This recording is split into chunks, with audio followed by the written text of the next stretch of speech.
మన నాయకుడు నారా చంద్రబాబు నాయుడు గారు కియా లాంటి పరిశ్రమల్ని రాష్ట్రంలో తీసుకొస్తే, వెనుకబడిన రాయలసీమలోకి తీసుకొస్తే, గత ప్రభుత్వం వచ్చిన తర్వాత అక్కడుండే స్థానికంగా ఉండే ప్రజాప్రతినిధులు, ప్రభుత్వ పెద్దల యొక్క దౌర్జన్యం వల్ల దాని అనుబంధ సంస్థలన్నీ పక్క రాష్ట్రానికి వెళ్ళినాయి. జాకీ లాంటి పరిశ్రమలు రాష్ట్రంలో పెట్టడానికి ముందుకొస్తే అక్కడుండే ప్రజాప్రతినిధులు లంచాలు అడగడం వలన మన రాష్ట్రం నుండి తరలి వెళ్లిపోయిన పరిస్థితి. ఈ విధంగా చూస్తే తెలుగుదేశం పార్టీలో ఎంపీగా ఉన్న గల్లా జయదేవ్ గారి యొక్క అమర్ రాజా బ్యాటరీని, వాళ్ళ యొక్క కంపెనీని వేధిస్తే ఢిల్లీ పక్కన ఉన్న తెలంగాణ రాష్ట్రంలో పెట్టుబడులు పెట్టిన పరిస్థితి. లులు కంపెనీని రాష్ట్రం నుంచి తరిమి వేయటం జరిగింది. ఫ్రాంకిల్ టెంపుల్టన్ లాంటి సంస్థల్ని విశాఖపట్నం నుండి తరిమి వేయటం జరిగింది.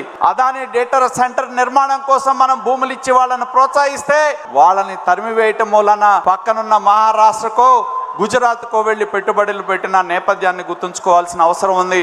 వేల కోట్ల రూపాయలు గత ప్రభుత్వ పాలనలో పెట్టుబడులు మన రాష్ట్రం నుండి వారి యొక్క విధానాల వల్ల తరలి వెళ్ళి అనేది గుర్తుంచుకోవాలని చెప్పి తెలియజేస్తా ఉన్నా.